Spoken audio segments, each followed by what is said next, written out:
COVID-19 chekizibu ekikyagendera ddala maaso era nga mulabye nga boogerako ne Mary Butter ne boogerako ne mwana muwala ne boogerako n'abantu ab'enjawulo. Tulina bakakasa muyiga okuba nga ate mwekuuma bulungi mwerabirira. Bawo muyigiriza okunaaba mu ngalo. Wano jjo babagamba kasukaali abasajja abamu bakyafu. Muyigirize omuntu omala okulya onaaba, omuntu omala okuva gundi eno onaaba. Abaana bo bayigirize mami obwo obuvunaanyizibwa bwo okuba nga ate okuuma famire yo esobola okuba nga etambulira ddala bulungi nga temwerabidde kabaka birthday run ekyagendera ddala maaso. Thank you so much. Okay. Tash Biebe.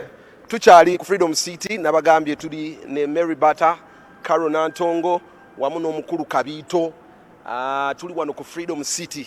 Ekisooka ekifo kino nkiraba leero kiri ddala but nsanze ye emirimu wansi mwami Kabito agenda tunnyonnyola ku ekyo naye endoza kantandike ne Mary Butter straight away. Mary Butter guno omwezi gw'abakyala era y'ensonga kitwagadde ku nsonga eno tuwulirize abakyala abayimbi. Tubamanyi mu kuba nnyo emikolo embaga ate najjo baagisazizaamu. So mwe strategies zammwe ez'okusurvivinga ze ziriwa muteeseteese muti okuvuunuka embeera eno? To be honest with my people, situation eriwo etunyigiriza ng'abantu because guno omwezi tugenda kuyingira Easter.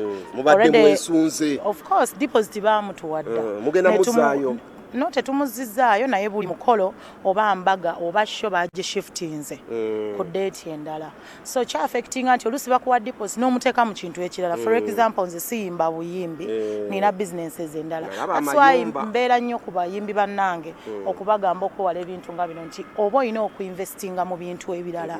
Tikati nze bwe mba siyimbye omwezi bwe guggwako nina wengenda ne ng'aba naye mumpeeyo kasentaawo nina makeup gundi makeup garage. Nsobola ogenda ne ngamba omutwalo kangu noneyo. So kyongera okutuyigiriza nti abayimbi you have to invest mu bintu ebiki ebirala naye ngera tetuli bamativu lwa nsonga nti kati sho bwe ziba zeeyongeddeyo okumala omwezi tulina abayimbi banafe abarentinga tulina abakozi ewaka tulina abatulyako obeera ne driver nga gwe mulimu gwe byonna obeera ne DJ nga gwe mulimu obeera buli kimu nga kitunuulidde gwe kitegeeza tunyigiriziddwa. So if there is akasobola okukwatibwa akawaayira akakwatibwamuko ku lw'abayimbi bambi tufa.